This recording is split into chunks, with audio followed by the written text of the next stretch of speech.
اعوذ باللہ من الشیطان الرجیم بسم اللہ الرحمن الرحیم الحمد للہ رب العالمین وصلی اللہ علی محمد وآلہ الطاہرین اللہم صلی علی محمد وآلہ محمد وقال علیہ السلام. حکمت نمبر 90. الفقیہ کل الفقیہ من لم يقنط الناس من رحمة الله ولم يئسهم من روح الله ولم يؤمنهم من مكر الله. فقیہ یعنی عالم دانا. فقیہ سے مراد یہاں پہ کیا ہے؟ عالم دانشمند. کل الفقیہ یعنی مکمل. فقیہ کامل، عالم تام، عالم کامل. یقنط ہے نا، یہ مایوس کرنا، قنطیں یہ تو مایوس. رحمت اللہ کی رحمت. ولم یئسہم مایوس کرنا، سمجھ رہے ہیں. ولم یؤمنہم من مکر اللہ. مکر سے مراد یہاں پر ہے من غضب اللہ، عذاب اللہ. ٹھیک. امام فرماتے ہیں الفقیہ کل الفقیہ، عالم کامل، عالم تام وہ ہے من لم یقنط الناس کہ جو لوگوں کو نا امید نہ کرے من رحمت اللہ، اللہ کی رحمت سے.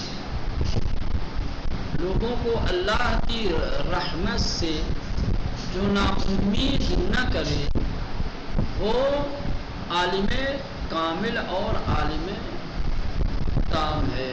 بعض لوگ ہوتے ہیں نا، ایک طرفہ گفتگو کرتے ہیں، ہمیشہ نا امید کرنے والی باتیں،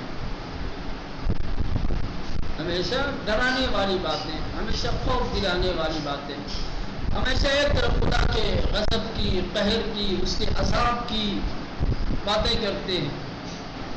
اور اس قدر کرتے ہیں کہ آدمی رحمت الہی سے مایوس ہو جاتا ہے. سمجھ رہے ہیں؟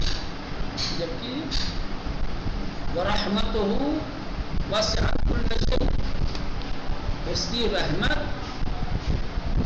ہر شے سے وسیع ہے. اصلاً نظام کائنات اس کی رحمت کی بنیاد پر ہے. رحمت الہی نہ ہو تو دنیا میں ہر وقت عذاب آتا، کیونکہ اس کی فرمانی کرنا، اس کی فرما برداری کرنے والے، اطاعت کرنے والے کم ہیں، نافرمانی کرنے والے. لیکن اس کی رحمت اسے عذاب سے روکے ہوئے اور لوگوں کے لیے موقع فراہم کر رہی ہے نا. یہ کہہ رہے ہیں کہ الفقیہ کل الفقیہ، فقیہ ہے کامل، عالم تام وہ شخص ہے من لم یقنط الناس جو لوگوں کو نا امید نہ کرے من رحمت اللہ، اللہ کی رحمت سے. بات ایسی کرو کہ لوگ رحمت الہی کے امیدوار. کسی نے بہت بڑا گناہ کر دیا، بہت بڑی خطا کر دی، بعض عالم دین ہوتے ایک دم تیش میں آ کے یہاں تھی یزید سے بڑا انسان، اتنی بڑی غلطی، اتنی بڑی نافرمانی، اتنی بڑا گناہ کیا، اس کا کیا حشر ہوگا. امید نہیں دلائیں گے کہ بھائی چلو غلطی ہو گئی، کوئی بات نہیں ہے، خدا کی رحمت بڑی وسیع ہے، جاؤ اس کی بارگاہ میں صدق نیت سے توبہ کرو، استغفار کرو. خدا کی واقعات کتنے موجود ہیں، ہے نا. کتنی بڑی بڑی خطائیں کر کے نبی کریم کی بارگاہ میں یا رسول اللہ مجھ سے غلطی ہو گئی، مجھ سے خطا ہو گئی، گناہ ہو گیا. کوئی بات نہیں، جاؤ خدا کی بارگاہ میں توبہ کر لو، خدا معاف کر دو. یا رسول اللہ میرے گناہ بہت بڑے ہیں، زمین سے بڑے، آسمان سے بڑے، دریاؤں سے بڑے. اس سے بھی بڑے ہو، رحمت الہی سے بڑے تھوڑی ہے نا. رحمت الہی سب سے بڑی چیز ہے. روایتوں میں تو یہاں تک ملتا ہے کہ قیامت کے دن جب لوگوں کا حساب و کتاب ہوگا اور جب رحمت الہی جوش میں آئے گی، جب وہاں حقیقی طور پر اور مکمل طور پر جب لوگ وہاں رحمت الہی کا مظاہرہ کریں گے تو رحمت الہی کو دیکھ کر کے شیطان بھی امیدوار ہو جائے گا اپنی بخشش کا. شیطان کو بھی اپنی بخشش کی امید ہونے لگے گی کہ جب خدا کی رحمت اتنی وسیع ہے شاید میرے بھی شامل حال ہو جائے, خدا مجھے. تو رحمت الہی بہت بڑی چیز ہے. لوگوں کو کبھی رحمت الہی سے مایوس نہیں کرنا چاہیے. وَمَن لَّمْ يُعِسْهُ مِن رَّوْحِ اللَّهِ, اور فقیہ کامل وہ شخص ہے جو خدا کی طرف سے حاصل ہونے والی آسائش اور راحتی سے نا امید نہ کرے. وَمَن لَّم يُعِسْهُ, اور جو لوگوں کو مایوس نہ کرے مِن رَّوْحِ اللَّهِ, اللہ کی نعمتوں سے. کوئی غریب ہے, فقیر ہے, تنگ دست ہے, وہ بیچارہ اپنی غربت اور اپنی تنگ دستی کا درد لیے ہوئے ہے, تم بھی جا کر کے اس کی غربت کو دیکھ کر کے زخم دو اور جو ہے تم اس بیچارے کو جو ہے اس کی غربت کا ذمہ دار ٹھہراؤ اور ایسی باتیں کرو کہ تمہاری غربت دور ہونے والی نہیں ہے, تم کو کبھی نعمت مل ہی نہیں سکتی, تم ہمیشہ محروم رہو گے. اس طریقے سے نہیں, خدا کی نعمتوں کے سلسلے میں امیدوار کرو, کوئی بات نہیں بھائی. جدوجہد کرو, کوشش کرو, خدا سے دعائیں کرو, انشاءاللہ خدا اپنی نعمتوں سے تمہیں بھی نوازے گا. چاہے رحمت الہی ہو چاہے نعمت الہی ہو, جس طریقے سے رحمت الہی سے نا امید کرنا صحیح نہیں ہے, اسی طریقے سے نعمت الہی سے کسی کو مایوس کرنا بھی صحیح نہیں. وَلَمْ يُؤْمِنْهُمْ مِنْ مَكْرِ اللَّهِ, لیکن دوسری جانب غضب الہی سے بھی لوگوں کو مطمئن کرنے کی ضرورت نہیں ہے کہ انسان پوری طریقے سے لوگوں کو غضب الہی سے مطمئن کرتے. نہ بھائی, اللہ عذاب تھوڑی نازل کرے گا, خدا ناراض تھوڑی ہوگا, خدا کا قہر و غلبہ تمہارے اوپر تھوڑی ہوگا. ایک طرف رحمت الہی سے امید, نعمت الہی سے مایوس نہ کرے, دوسری طرف عذاب الہی سے کسی کو مطمئن نہ کر دے. نہ بھائی آنسو بہا دو جنت, نہ تمہارے اوپر جو شخص غم امام حسین میں 2 قطرے خون بہا دے گا, اللہ اس پر عذاب نازل نہیں کرے گا. عذاب الہی سے مطمئن کر رہے ہو, کچھ بھی کرو بس خالی خون بہا دو, کچھ بھی کرو مجلس کرا دو, کچھ بھی کرو بس گھر سے ایک جلوس ایک علم نکلوا دو, ایک تعزیہ ہے زلجنا, کچھ بھی کوئی ایک چھوٹا سا کام کر دو عزاداری امام حسین کے حوالے سے, عذاب الہی سے محفوظ ہو جاؤ. پھر کچھ بھی کرتے رہو, عذاب الہی.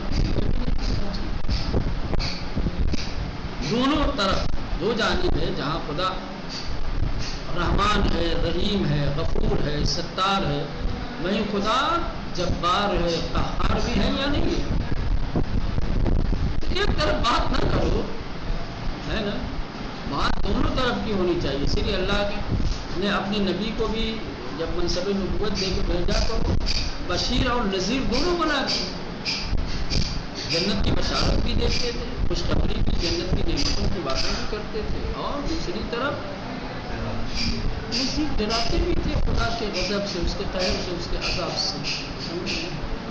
تو عالم کامل وہی ہے کہ جو ایک طرف لوگوں کو خدا کی رحمتوں سے, اس کی نعمتوں سے مایوس اور نا امید نہ کرے, دوسری طرف عذاب الہی سے, غضب الہی سے مطمئن نہ کرے. کچھ بھی کرو, تم شیعہ ہو نا, مطمئن رہو, تم عذاب نہیں ہوگا. حدیث لو اجتمع الناس علی حب علی ابن ابی طالب لما خلق اللہ النار, اگر لوگ محبت علی پہ جمع ہو جاتے تو اللہ کبھی جہنم کو خلق نہیں کرتا. جہنم بنی ہے دشمنان علی کے لیے, تم تو دوستان علی میں سے ہو, تمہارے لیے تھوڑی عذاب ہے. دوستان علی کے لیے نہیں ہے. دوستان علی کے لیے اگر عذاب نہ ہوتا خود اپنے چاہنے والوں کو سزا دی ہے کہ نہیں امیر المومنین علیہ السلام نے غلط کیا ہے تو یا کہ نہیں. وہ نہیں تھے دوست علی, وہ نہیں تھے محب علی. ہاں خود امیر المومنین علیہ السلام نے اپنے دوستوں کو ان کے جرم کی سزا دی ہے نا. خدا سزا دے گا تو امیر المومنین روکیں گے, کہیں گے کہ یہ میرا چاہنے والا ہے, رہنے دیں ان کو سزا مت دو, ہے نا.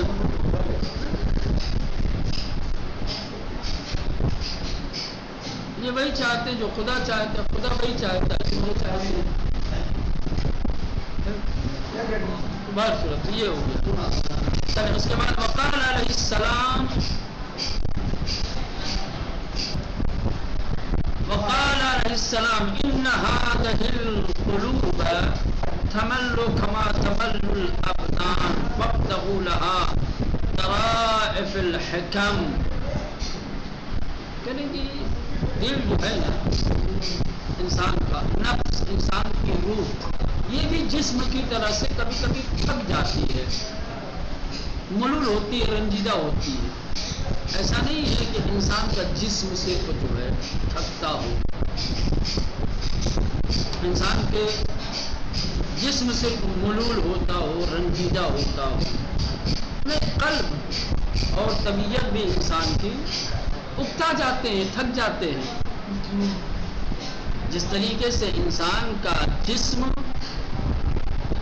زیادہ ریاضت کرنے, محنت کرنے, مختلف وجوہات کی بنیاد پر تھک جاتا ہے, درد ہو رہا ہے, بدن ٹوٹ رہا ہے, ایسا ہے ویسا ہے نا, اکتا جاتا ہے بدن, ویسے ہی انسان کا دل, اس کی روح, اس کا نفس تھک جاتا ہے, اکتا جاتا ہے. تو جسمانی حرارت کو, جسمانی کوفت کو, جسمانی تھکاوٹ کو دور کرنے کے لیے بہت سارے نسخے ہیں. سو جاؤ, ہے نا, مالش کروا لو, کوئی دوا کھا لو, تھوڑی استراحت کر لو, ہے نا. بہت سارے نسخے ہیں کہ جس کے ذریعے سے انسان اپنی بدنی اور جسمانی حرارت کو, تھکاوٹ کو دور کرتا ہے. کہ نفس بھی انسان کا, دل بھی انسان کا تھک جاتا ہے, اکتا جاتا ہے. دل کی تھکاوٹ کو, اکتاہٹ کو کیسے کم کریں گے, اس کے لیے کیا نسخہ ہے. کہنے لیے اس کے نسخہ یہ ہے کہ آپ اچھی باتیں پڑھیے, حکمت آمیز باتیں پڑھیے, لطائف و ذرائع پڑھیے, ایسے تمہاری روح شاداب ہو, تمہاری روح کی تھکاوٹ دور ہو. ایک بہترین نسخہ ہے, شاید پہلی بار آپ لوگوں کو مل رہا ہو. اب یہ حقائق دنیا کا کوئی حکیم طبیب تھوڑی بتا سکتا ہے.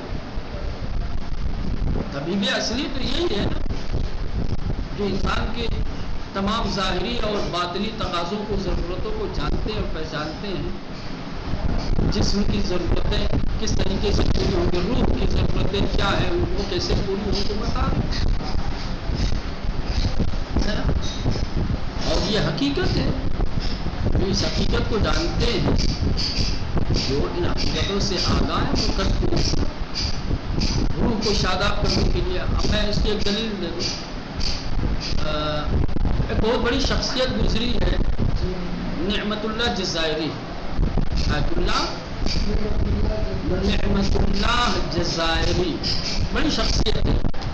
انہوں نے ایک کتاب لکھی ہے زہر الربیع, جو پڑھے لکھے لوگوں, علماء کے درمیان اور ان کے بیچ جو ہے بڑی شہرت رکھتی ہے, مقبول خواص ہے, سمجھ رہے ہیں. انہوں نے وہ کتاب خاص طور سے لکھی ہے علماء کے لیے اور طلباء کے لیے, اور کہا ہے کہ یہ کتاب ہر وقت نہ پڑھو.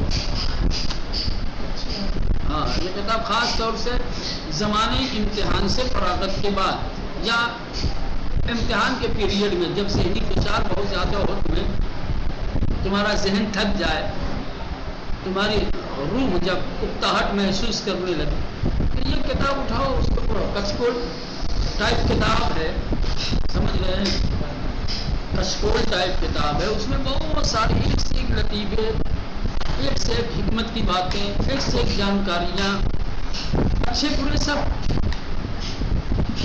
جو برے بھی ہیں وہ بھی اتنے اچھے انداز میں مثلا بیان کیے گئے ہیں کہ پڑھا لکھا انسان خوش ہو جائے گا۔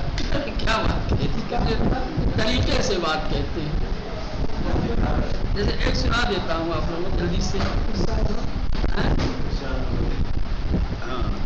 ایک عالم دین تھے، سمجھ رہے ہیں، استاد تھے، کہیں کسی مدرسے کے کسی اسے میں پڑھا رہے تھے، اس کا لڑکا بھی طالب علم تھا، سمجھ رہے، وہ بھی پڑھتا تھا۔ میراث کی بحث چل رہی تھی، تو جہاں لڑکی اور لڑکے کی میراث کی تقسیم کی بات آئی ہے تو قرآن میں کہا ہے تھوڑی سی للذکر مثل حظ الانثیین، للذکر۔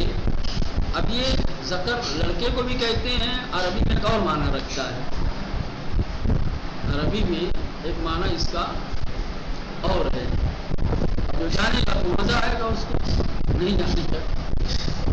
للذکر مثل حظ الانثیین، ذکر کے لیے لڑکے کے لیے لڑکی کے 2 برابر ہے، ایسا دیا ہے۔ تو بات جو پڑھ کے آئے تو لڑکا تو اپنے باپ سے ایک سوال کیا کرنے لگا کہ بابا یہ میراث کی بحث میں لڑکا اور لڑکی کی جو میراث کی تقسیم کی بات ہے، اس میں اللہ نے اتنی بڑی عبارت للذکر مثل حظ الانثیین، اتنی بڑی عبارت میں کہنے کی کیا ضرورت تھی؟ اس کو مختصر بھی کیا جا سکتا تھا، کہہ سکتے تھے للبنت نصف الذکر، للبنت نصف الذکر۔ کہا بیٹا معذرت پر نصف الذکر راضی نہیں مجھے،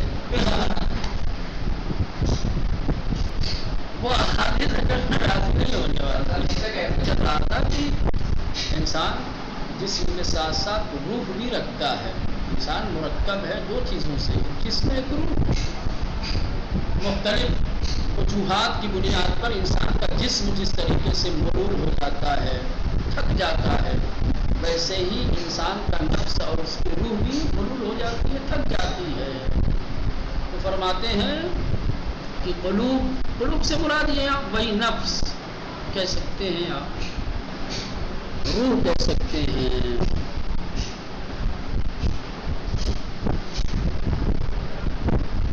یعنی ان ہذہ القلوب، بے شک یہ دل، یہ نفس، تملو اکتا جاتے ہیں، کما تمل الابدان، جس طرح سے جسم اکتا جاتے ہیں، تھک جاتے ہیں۔ فابتغوا لہا، لہذا جب ایسا ہو فابتغوا لہا طرائف الحکم، تو اس کے لیے لطیف حکیمانہ نکات تلاش کرو، حکیمانہ باتیں، حکمت آمیز باتیں، لطیف باتیں، ظریف باتیں اس کے لیے تلاش کرو، اسے پڑھو، اس میں غور کرو۔ یہ دل کی جو اکتاہٹ ہے، دل کی جو تھکان ہے یا روح کی، وہ کیا ہو جائے گی؟ برطرف ہو جائے گی۔